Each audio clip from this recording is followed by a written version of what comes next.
তাহলে এই নরপিচাস, তুই আমার সন্তানদের বুকে কেন গুলি করলি? আবু সাইদের হাতে কোনো অস্ত্র নেই, ওর হাতে কোনো লাঠি নেই, ও একটা মেধাবী ছাত্র, ও কোনো সন্ত্রাসীর কোনো তালিকা ওর নামে নেই। সেখানে ঠান্ডা মাথায় ওর বুকের ভিতরে একটা নয় কয়েকটা গুলি করে পাখির মতো লুকিয়ে ফেলে হয়েছে।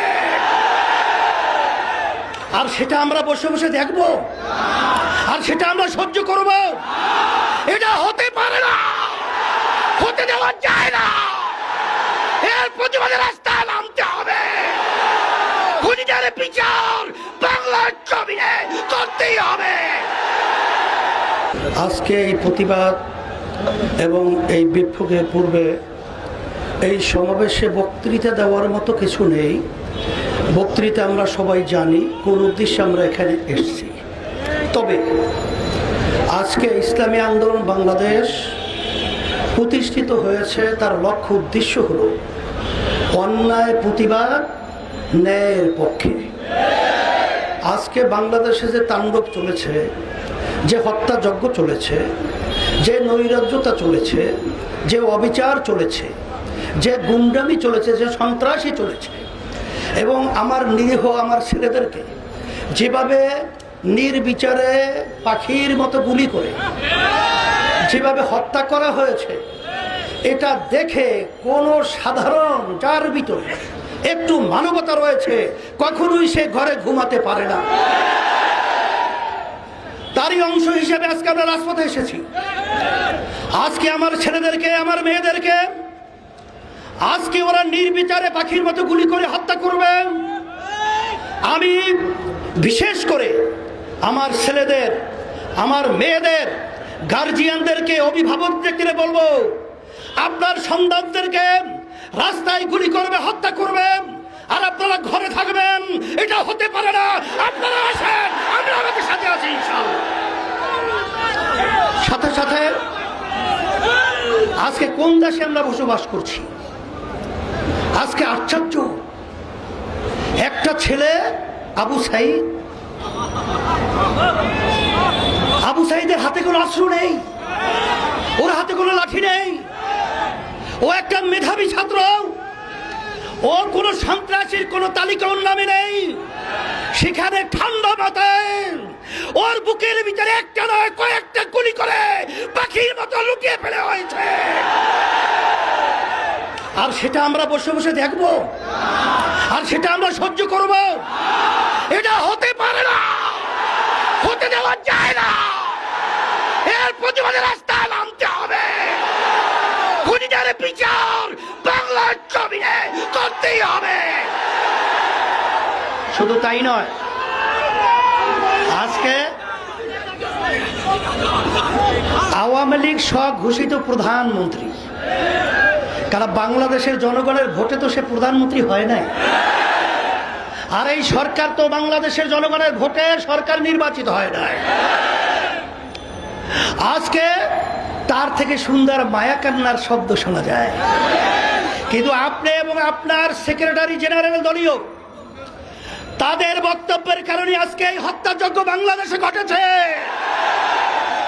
আপনারাই আপনাদের সন্ত্রাসীদেরকে উচকিয়ে দিয়ে আমার নিরীহ ছাত্রদের উপরে, ছাত্রীদের উপরে গুলি করে, রান্না চালিয়ে, তাণ্ডব চালিয়ে বাংলার ইতিহাসকে কলঙ্কিত করেছে। শুধু তাই নয়, বাংলাদেশের ইতিহাস আজ পর্যন্ত ইউনিভার্সিটি সহ শিক্ষাঙ্গন কোনো ক্যাম্পাসে আজ পর্যন্ত কোনো সংবিধান নেই। সেখানে পুলিশ প্রশাসন তারা নির্বিচারে ছাত্রদেরকে, ছাত্রীদেরকে মারবে। বাংলাদেশ এখন বাংলাদেশ নেই, এদেশটা এখন সন্ত্রাসীদের দেশ হয়ে গেছে।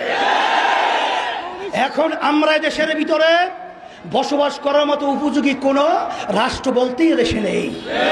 এখন আমরা কোথায় যাব? আজকে রাস্তায় নামলে, প্রতিবাদ করলে আজকে গুলি করা হয়, আজকে জেলে দেওয়া হয়, আজকে অঙ্গহানি করা হয়। এখন আমাদের দেশ ছেড়ে আমরা ভারত যাব? আমরা কি ইউরোপ এবং বিভিন্ন অন্যান্য দেশে আমরা নাগরিক হব? না, আমরা এই দেশের মাটি জন্মগ্রহণ করেছি, আমরা এই দেশের সন্তান, আমরা এ দেশেই থাকব।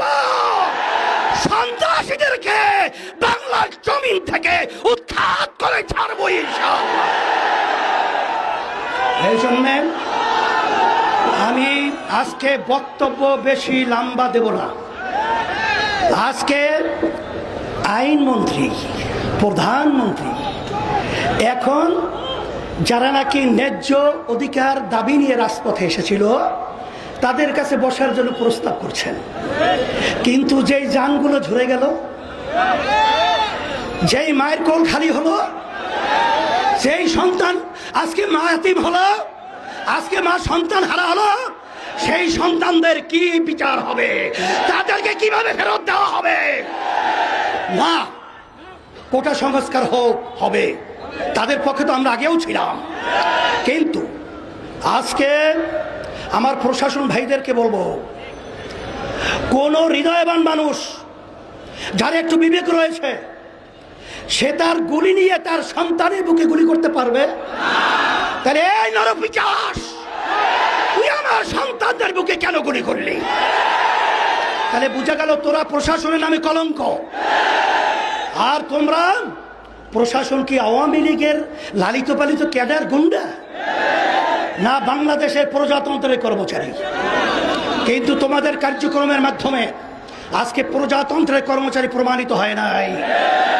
তাই আমরা সবাই সকলকে আহ্বান করব, আসেন আজকে বুদ্ধিজীবী, শিক্ষাজীবী, রাজনৈতিক যত পেশার নেশার যারা আমরা বাংলাদেশে বসবাস করি, আমরা এই অন্যায়ের বিরুদ্ধে, এই অন্যায় হত্যার প্রতিবাদে, এই জালিমদের বিরুদ্ধে একসঙ্গে যদি ঝাঁপিয়ে পড়ি, ওরা বাংলার জমিনে থাকার সুযোগ পাবে না ইনশাআল্লাহ।